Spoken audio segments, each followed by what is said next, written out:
Wala na'y kinabuhi diyang nakitaan ang 19 anyos nga babay sa kalibunan sa Sitio Kangkaya, Barangay Poblasyon sa lungsod sa Alcoy. Gikataho kini nga missing sulod na sa tulo ka adlaw.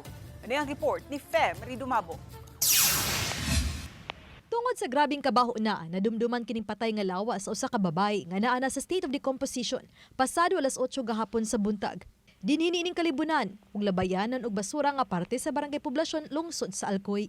Ang mga kabanay sa biktima ang miila niini tungod sa tattoo, shades ug hair tie nga mao si Jenny Pril, 19 anyos.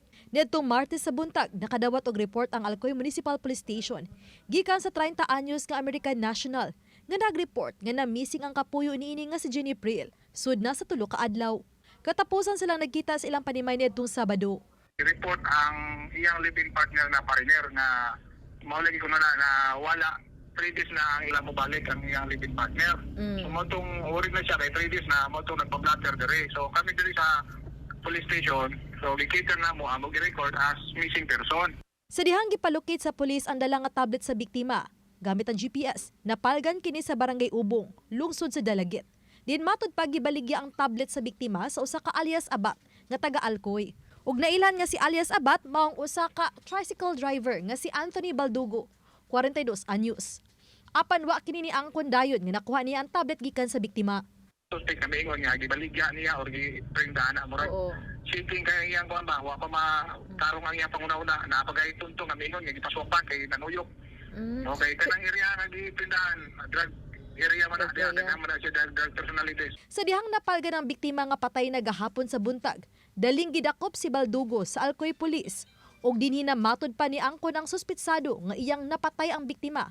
Kay dugay matud pa ni hatag sa pliti niini nga 150 pesos. Nisa kay matud ang biktima sa tricycle niini netong Sabado sa hapon. Og dinhi na nahitabo ang krimen. Agi rason na pagsakay sa Dubai, nangayo siya og kuan kay magpagas siya. Yung mato mingon siya na babae nga. Ngay sa kwarta? Yeah. Oh, yeah. 150 raya. Warag mo na nga i-plate ba? 150 raya. Ani sugot siya. Dugay man ni hatag nga babae. Tundo, yung gidungdog kuno dayon. Walay laing Tama rason? pag ba? Tama.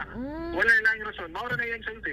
Imbis nga ihatod sa destinasyon ang biktima, giliko kini sa suspitsado ni ining kalibunan ug dinhi gilabay.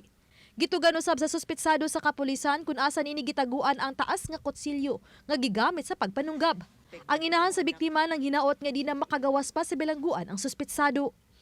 Kuha na lang tanan ang kuha ba niya ang kwarta o kuha na lang itaw niya patsa. Yung sa isala sa akong anak, ayan gibuhatag yung mura magbaboy dugtag ito sa prisuhan.